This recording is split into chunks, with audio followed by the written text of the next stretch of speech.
வணக்கங்க. இந்த வீடியோல 12th கெமிஸ்ட்ரி யூனிட் 9 எலக்ட்ரோ கெமிஸ்ட்ரியில இருக்கக்கூடிய 21 புக் பேக் கொஸ்டின் தான் பார்க்க போறோம். A copper electrode is dipped in 0.1 molar copper sulfate solution at 25 degrees Celsius.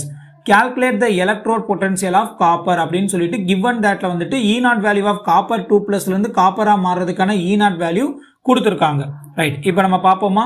Simple லேர்ன்ஸ்ட் equation தான். அப்போ சொல்யூஷன் ஃபர்ஸ்ட் given எடுத்து எழுதிடுவோமா? ஸோ given that என்ன given கொடுத்திருக்காங்க?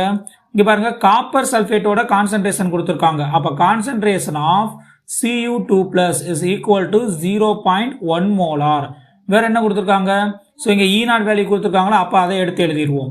E0 யாருக்கு இருந்து? காப்பர் 2+ இருந்து காப்பருக்கு எவ்வளவு கொடுத்திருக்காங்க? 0.34 வோல்ட் கொடுத்திருக்காங்க. அப்ப என்ன கேட்டிருக்காங்க? E cell is equal to என்னன்னு கேட்டிருக்காங்க. இப்ப டெம்பரேச்சர் 25 டிகிரி செல்சியஸ் கொடுத்தாச்சு. அப்ப டெம்பரேச்சர் 25 டிகிரி செல்சியஸ்க்கு உண்டான ஃபார்முலாவை நேர்ஸ்ட் ஈக்குவேஷன்ல நீங்க அப்ளை பண்ணுவீங்கல. இந்த R வேல்யூலாம் 8.314 25 டிகிரி செல்சியஸ்னா 298 கெல்வின் ஃபைனல் ஃபார்முலா ஒன்னு இருக்கும். அதுவே நான் எடுத்துக்கிறேன். அதுக்கு முன்னாடி நான் செல் ரியாக்ஷன்ஸ் எழுதிக்கிறேன். அப்போ செல் ரியாக்ஷன் என்ன கொடுத்திருக்காங்க? ஒரு காப்பர் 2+ அக்வஸ்ல இருக்கு. அது வந்து 2 எலக்ட்ரானை கெயின் பண்ணிட்டு காப்பர் சாலிடா டெபாசிட் ஆகுது. இப்போ ஃபார்முலா எழுதுவோமா? ஸோ ஃபார்முலா என்ன வரும் உங்களுக்கு? இதுக்கு E cell is equal to E0 cell 25 degree Celsius தானே. ஸோ அட் 25 டிகிரி செல்சியஸுக்கு இந்த ஃபார்முலா கரெக்டா? ரைட், E0 cell மைனஸ் வரும். கரெக்டா? E0 cell minus 0.0591 divided by n log of, இங்க பாருங்க ப்ராடக்ட்ல என்ன இருக்கு? Copper, concentration of copper divided by concentration of copper 2+. அப்போ log of concentration of copper divided by concentration of copper 2+. So இதுதான் formula. So ஃபார்முலாவை மறந்துடாதீங்க, கண்டிப்பா ஃபார்முலாவை எழுதணும்.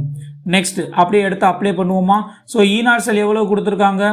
0.34 கொடுத்திருக்காங்களா? அப்போ 0.34 மைனஸ் 0.0591 டிவைடட் பை n வேல்யூங்கிறது நம்பர் ஆஃப் எலக்ட்ரான்ஸ். எத்தனை எலக்ட்ரான் வருது? 2. அப்போ 2 log, இங்க பாருங்களேன், கான்சன்ட்ரேஷன் ஆஃப் காப்பர் அப்படிங்கிறது சாலிட்ல இருக்கு. So what is the solid concentration is equal to 1. Copper 2+க்கு கொடுத்திருக்காங்க எவ்வளவு? 0.1 மோலார் கொஸ்டின்லயே கொடுத்திருக்காங்க. ரைட், இப்போ இதை எடுத்து அப்ளை பண்ணுவோம். அப்போ 1 டிவைடட் பை 0.1. இப்போ கேன்சல் பண்ணுங்க. 0.11 கேன்சல் பண்ணீங்கன்னா என்ன வந்துடும்? 10 டைம்ஸ் வந்துருமா? இப்போ இந்த 2 இதையும் கேன்சல் பண்ணீங்கன்னா 0.02 அப்புறம் 9 வரும். அப்புறம் 1னா 6 வரும். 6னே வச்சுக்கோங்க, போதும், முடிச்சுக்கலாம். அப்போ என்ன வருது? therefore log 10க்கான ஆன்சர் வந்து 1. அப்போ டைரக்டா சப்ஸ்டிட் பண்ணிடுவோமா? 0.34 மைனஸ் 0.0296 log 10க்கான வேல்யூ 1. அப்ப இந்த ரெண்டையும் கேன்சல் பண்ணுங்க.